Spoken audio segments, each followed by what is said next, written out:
He was written as a deep-dyed, snarling villain, and he bored the out of me, because there is no longevity in deep-dyed, snarling villainy. And already I started to plan what I was going to do about that. Irwin not only allowed me to... For 60 years, they smiled on camera and said almost nothing.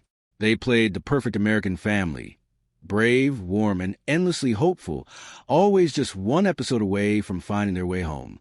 Millions of viewers watched them every week and believed every frame of it. But behind that gleaming television fantasy, there were things the cast didn't talk about, carefully buried stories. A leading man slowly erased from his own show, a performer who nearly suffocated inside a metal costume, and whose name never once appeared in the credits, and a star who ended up alone on another continent, undiscovered for nearly a week after his death. In 2025, June Lockhart, the last surviving adult cast member of Lost in Space, passed away at the age of 100. In her final years, she spoke more openly than she ever had before. The network was long gone. The contract had expired. And 60 years of careful silence finally had room to breathe. What she and her castmates revealed about the show that defined a generation, and what it actually cost them to make it, is a story most fans never got to hear in full.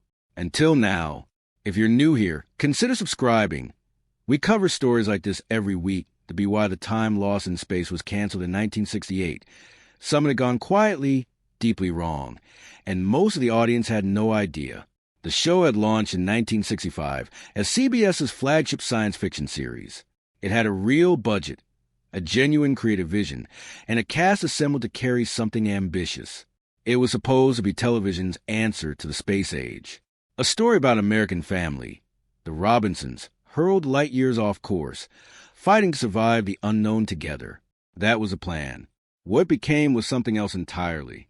Guy Williams, cast as a family patriarch, Professor John Robinson, had been chosen with real intention. He was tall, composed, and commanding on screen. He was already beloved by American audiences from his years playing Zorro on ABC. His name was above the title. His face was on the press releases. He was the star. By the show's third season, he had almost nothing to do. He wasn't fired. He wasn't written off. He simply disappeared. Gradually, quietly, scene by scene, until the man the show was supposedly built around was standing in the background of his own series, while someone else had taken over completely. And the person who took over knew exactly what he was doing. Tio understand how that happened. You have to go back to before the show ever aired, because of Lost in Space that debuted in September 1965 and a Lost in Space that was originally designed were two completely different productions. The original pilot, filmed in 1964 under the title No Place to Hide, contained none of the elements the show later became famous for. There was no robot. There was no villain. There was no camp or comedy. It was lean and serious, a genuine science fiction story about a family adrift in deep space, written and directed with real artistic ambition. Creator Irwin Allen screened it for CBS executives, who responded positively but pushed hard for changes. They wanted a villain, a character audiences could love to hate. They wanted more personality, more energy, more entertainment value. The space race was thrilling in the real world, but television audiences in 1965 wanted something they could enjoy on a weeknight without having to work for it. So Allen added Dr. Zachary Smith, and with that single decision, he changed the trajectory of everything that followed. Dr. Smith was written as a ruthless, cold-blooded saboteur, a spy hired to destroy the Robinson mission before it could begin. He was intended to appear in 5 episodes. He was intended to die. That was the contractual arrangement. That was what was agreed to. Jonathan Harris had entirely different plans. Harris was a classically trained stage actor with decades of theater behind him.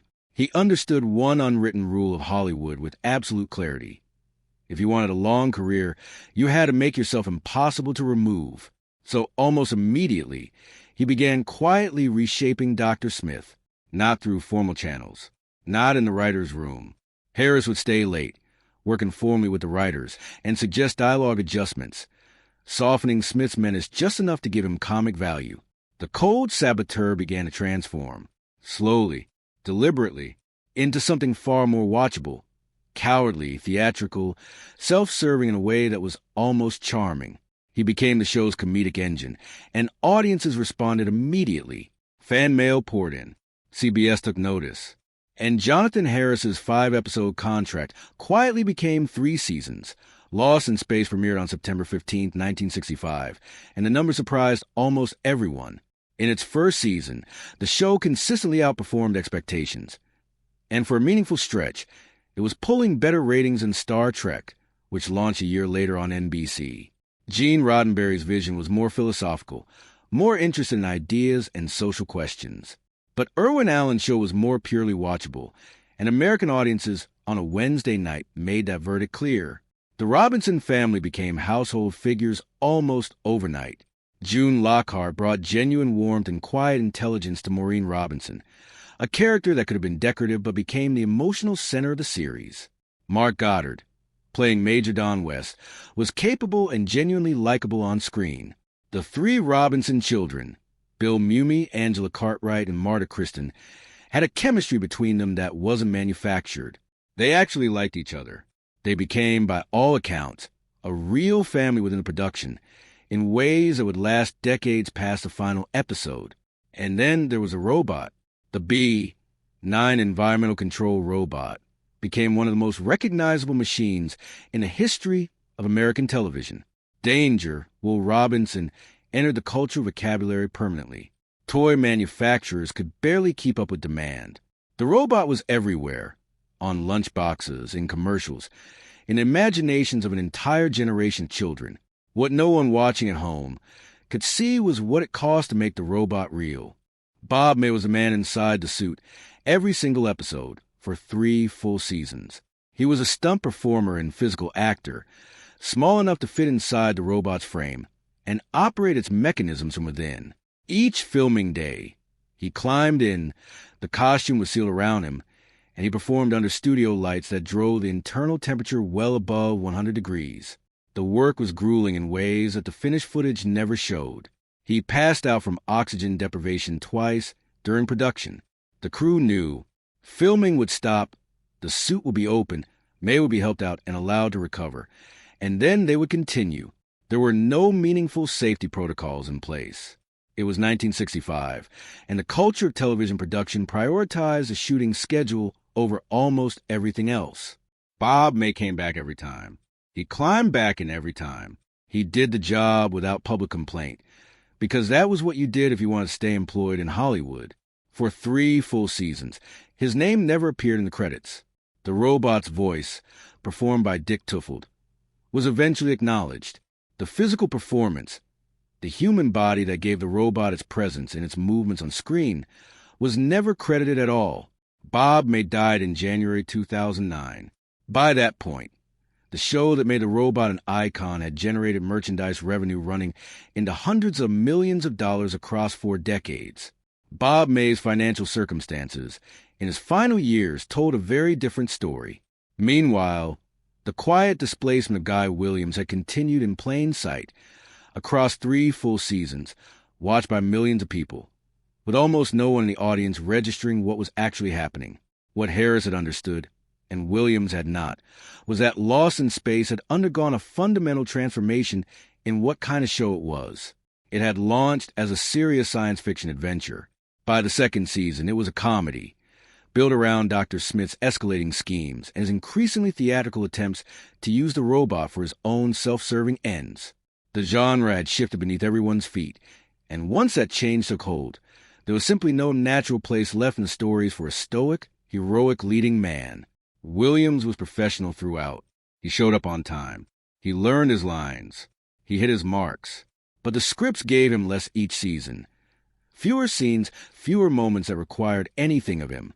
The story arcs that should have centered on Professor Robinson centered instead on Dr. Smith and the robot, and Williams had no real mechanism to reverse it. By the 3rd season, cast members who were present described a man who had largely stopped pretending the situation wasn't affecting him. Hold on to that, because where Guy Williams ended up after the show and how he spent his final chapter is the part of this story that most fans never heard at all. Lost in Space was canceled after its 3rd season in 1968. The cast found out through a newspaper. There was no call from CBS, no production meeting, no acknowledgement, formal or informal, of 3 seasons of work. A journalist reached June Lockhart to ask for comment about the cancellation, and that phone call was how she learned her show was over. She was not alone in that experience. Multiple cast members described the same thing. Reading it in print before anyone from the network had the courtesy to contact them directly. After 3 seasons, after millions of viewers, after cultural impact and merchandise deals and fan mail by the thousands, CBS simply moved on. The cast was left to find out the same way the rest of the country did. The cancellation hit Guy Williams hardest. He had spent 3 seasons being steadily sidelined on a show that still used his name in its promotions. He had remained professional while his role was hollowed out around him. And now it was simply over, with nothing waiting on the other side. The leading man roles that his reputation should have secured him didn't come. Hollywood's sense of who was in demand had moved on, and Williams found himself outside of it. He relocated to Buenos Aires, Argentina, in the early 1970s. He had genuine affection for the country, and his years as Zorro had built him a devoted following there that American television had long since moved past. He built a comfortable life. He was welcomed. He was recognized and genuinely appreciated by audiences who had never stopped loving him. He stepped away from the American industry and did not look back. He was found dead in his Buenos Aires apartment in May 1989, a sudden brain aneurysm. He was 65 years old. The apartment had been quiet for approximately 1 week before anyone came to check on him. That single detail, a week, is the one that stays with you after everything else fades. The man who was supposed to lead humanity's boldest fictional journey into the stars died alone, in a country far from the industry that had made him and then quietly discarded him, undiscovered for 7 days. There was no public reckoning, no industry retrospective. He was gone, and the silence around was very nearly as loud as his absence from his own show had been. Here is what survived all of it. Bill Mumy, Angela Cartwright, and Marta Kristen, the 3 Robinson children, never really lost each other. Decades after the show ended, they were still appearing together at conventions, still sitting for joint interviews, still laughing about Irwin Allen's volcanic temper and doing fond impressions of Jonathan Harris doing impressions of Dr. Smith. Whatever the industry had taken from the adults on that production, it had not taken this. 3 people who had grown up together under studio lights simply kept finding their way back to one another. Year after year, decade after decade, June Lockhart, at 96 years old, voiced a character in the Netflix reboot of Lost in Space. The new production honored the original cast quietly, without spectacle, in a way that felt earned rather than promotional. She was there. She showed up. She carried the thread of the story forward into a version of itself she could never have imagined in 1965, and in the years before her death at 100. She spoke about what the show had actually meant, not the foam rubber monsters or the weekly cliffhangers or the robots' catchphrases. The thing underneath all of it, a group of people who showed up, season after season, did work that was harder and more costly than anyone watching ever fully understood, and chose, in spite of the industry, in spite of CBS, in spite of everything, to remain loyal to each other long after the cameras went dark. The Robinson family never made a home. The show ran for 3 seasons on that promise and never delivered it. Always lost, always searching, always almost there. But the people who played them kept finding their way back to each other for 60 years. That was a story lost in space, never put on screen, and it was the best one they had. So here's a real question. Was Lost in Space ultimately a story about a family that endured, or a story about what Hollywood does to the people who give it something worth remembering? What do you think? Did the cast get what they deserved, or did the industry take more than it ever gave back? Drop your answer in the comments. And if this kind of story is why you're here, a like and a subscribe tells us to keep making them.